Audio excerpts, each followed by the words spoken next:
ओम शांति। आइए सुनते हैं अगस्त 2024 की शिव बाबा की ज्ञान मुरली और ईश्वरीय महावाक्य। आज परमपिता परमात्मा भगवान शिव बाबा ने कहा, मेरे मीठे मीठे बच्चों, प्यारे बच्चों, दिल के सहारे बच्चों, आज क्या है? आज नाग पंचमी है, नाग देवताओं की पूजा है।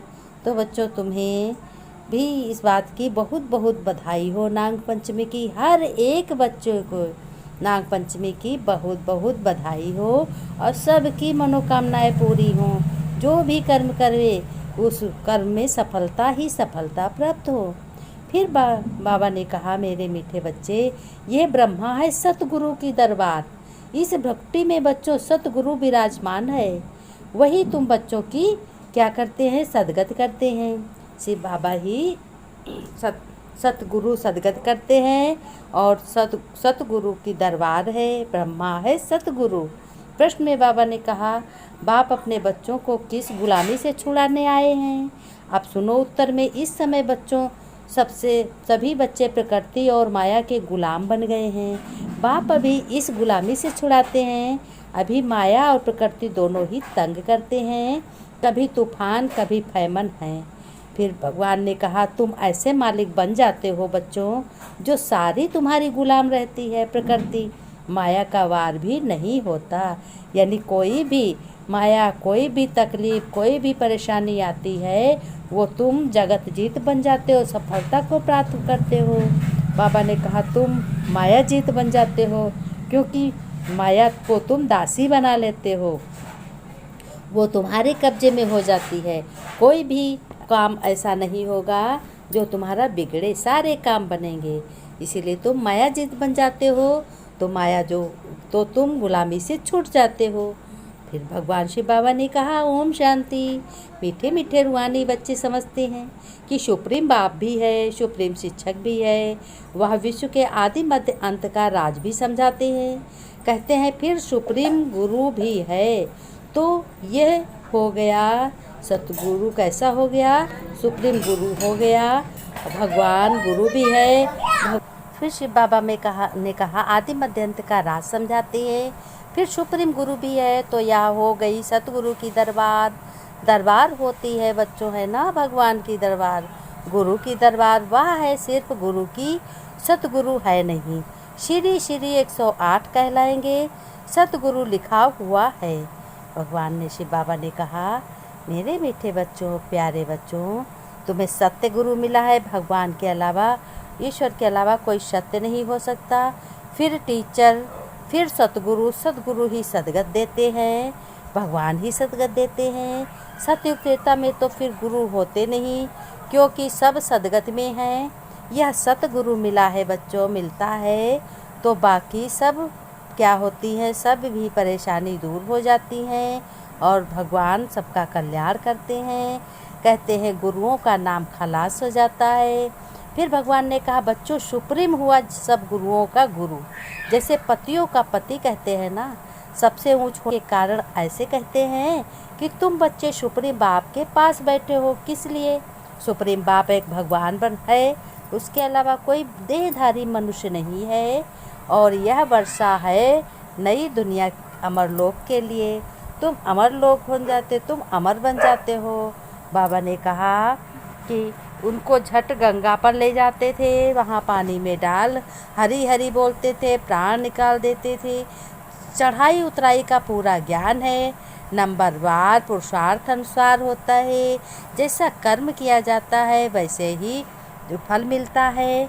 कर्म की गठरी कोई उतार न सके, वो अपने आप ही भोगनी पड़ती है। बाबा ने कहा बच्चों, तुम्हें कर्म बहुत अच्छे से ध्यान से करने होंगे, तभी तुम्हारे सतगुरु भगवान शिव बाबा ने कहा, बाप जो सुनाते हैं वही तुम्हें सुनना है। सत्कर्म करने हैं। सतयुगी रचना है। सत्य हो, बच्चे हो, भगवान के बच्चे हो, इसलिए तुम्हें ईश्वरीय बच्चे हो। ज्ञान तुम्हें समझ में आ रहा है, ये कोई मनुष्य दे न सके। भगवान ने धारणा में बताया, बाप जो सुनाते हैं वही बच्चों सुनना है और तुम्हें जज करना है कि राइट क्या है और राइट को ही याद करना है। राइट क्या है? राइट माने सत्य। सत्य एक बाप ही शिव है, भगवान है जो निराकार है, किसी से कुछ लेता नहीं है, सभी को दे है, सभी के दुखों को बांटता है, दुख से सुखी बनाता है सभी मनुष्यात्माओं को। पढ़ाई अच्छी रीत बच्चों पढ़कर अपने को राजाओं का राजा बनाना है, भगवान शिव बाबा ने कहा। फिर उन्होंने कहा इस पुराने शरीर और पुरानी दुनिया में अपने को टेम्परेरी समझना है। अपने को क्या समझना है कि इस दुनिया में हम धरोहर हैं भगवान की। जब हमारा पार्ट पूरा हो जाएगा तो हमें भी ये कपड़े उतारने पड़ेंगे।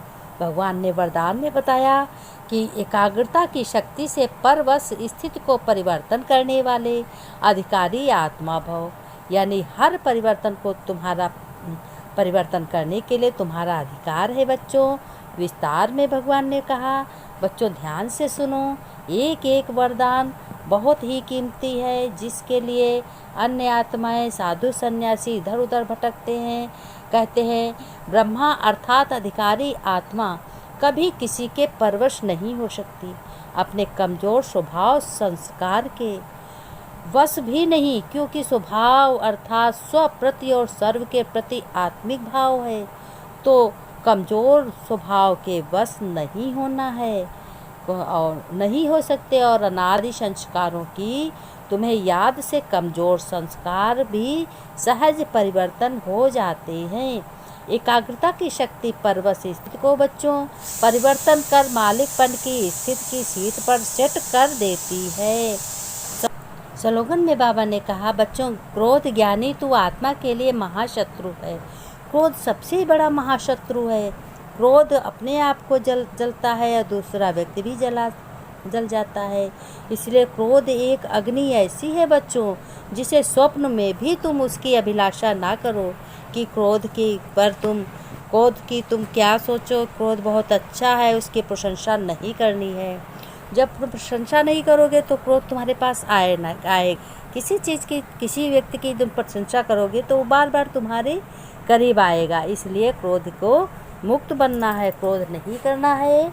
भगवान ने कहा कि तुम बच्चे शक्तिशाली हो, सर्वशक्तिमान के बच्चे हो। धन्य तुम्हारा भाग्य ऐसा है जो मैं तुम्हें पढ़ा रहा हूँ और तुम्हें भगवान मिला है। भटकते भटकते देखो सुदामा और कृष्ण की कितनी मित्रता थी। तो इसी तरीके से सभी को मित्र अच्छे मित्र बनाओ और अपने संस्कार भी ईश्वरीय संस्कार बनाओ। घर गृहस्थ में रहते हुए सभी को प्यार से अपना संबंध निभाओ और सबसे पहले हर संबंध निभाने के पहले भगवान की याद करो, अपने परम पिता शिव परमात्मा जो निराकार है। तुम निराकार आत्मा हो, तुम उनको याद करो। उसके बाद में शरीर संबंधियों, मित्र संबंधियों को भी याद करो। अपने घर में अच्छे से एक दो शब्द भी बताने हैं ज्ञान के। एक दूसरे बच्चे के संस्कार ईश्वरीय होने चाहिए।